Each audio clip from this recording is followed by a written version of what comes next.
Hi friends, ഒരു മാസത്തെ അവധിക്കാലത്തിന് ശേഷം ഞങ്ങളുടെ സെൻറ് തോമസ് സ്കൂളിലെത്തി. ബ്ലാക്കിയാണ് ഞങ്ങളെ ഏറ്റവും കൂടുതൽ മിസ് ചെയ്തത്. ഇപ്രാവശ്യം എന്തായാലും സ്കൂളിൻ്റെ ഗ്രൗണ്ടും കോമ്പൗണ്ടും ഒക്കെ നല്ല അടിപൊളിയായിട്ടാണ് ഇരിക്കുന്നത്. ഉണ്ടോ, മുല്ലയെല്ലാം നിറച്ച് പൂത്തിരിക്കുകയാണ് മുല്ല.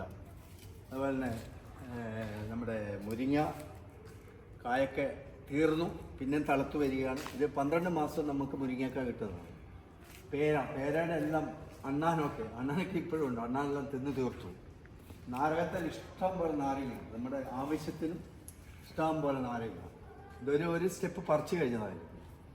വീണ്ടും പിന്നെ അടുത്ത സ്റ്റെപ്പ് വരുന്നതാണ്. ഇനി സ്കൂൾ തുറന്നു കഴിയുമ്പോൾ ടീച്ചേഴ്സും പേരൻസും ഒക്കെ നാരകം കൊണ്ട്. ഇത് നമ്മളന്ന് പക്ഷിക്ക് വേണ്ടിയിട്ട് വെള്ളം വെച്ചതാണ്. ഇപ്പോഴും വെള്ളമുണ്ട് വേനൽക്കാലത്ത്.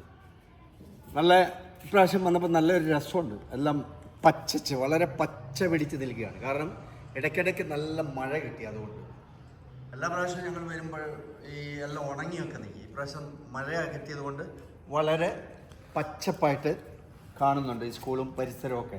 വളരെ സന്തോഷം തോന്നി. നാട്ടിൽ നിന്ന് വന്നപ്പോൾ കുറച്ച് ചെടികളൊക്കെ ഞങ്ങൾ കൊണ്ടു, പുതിയ ചെടികൾ. അത് ഇവിടെ 1-2 നട്ടിട്ടുണ്ട്. ഈ ചെടികൾ അവിടെ വെച്ചിട്ടുണ്ട്. പിന്നെ നമ്മുടെ ചെടിച്ചട്ടിയിലൊക്കെ നല്ല ചെടികൾ നമ്മുടെ ചെറുപുഴയിലെ, കണ്ണൂർ ഡിസ്ട്രിക്റ്റിൽ ചെറുപുഴ, കൊല്ലാട്, അവിടെ നിന്നൊക്കെ കൊണ്ടുവന്നാണ്. പിന്നെ ഇവിടെ ഒരു 3-4 ടൈൽസ് അവിടെ പൊട്ടിപ്പോയിരുന്നു. അതുകൊണ്ട് ആ ടൈൽസ് മാറ്റി ആ സെയിം കളർ കിട്ടിയില്ല. അതുകൊണ്ട് വേറൊരു കളർ വെച്ചു ഇതാക്കി. എല്ലാം നന്നായിരിക്കുന്നു. നിങ്ങളുടെ സ്നേഹത്തിന്, സഹകരണത്തിന് എല്ലാവർക്കും നന്ദി, നമസ്കാരം. വീണ്ടും രാജസ്ഥാനിലെ വിശേഷങ്ങളുമായി നമ്മൾക്ക് വീണ്ടും കണ്ടുമുട്ടാം. Tata, bye bye.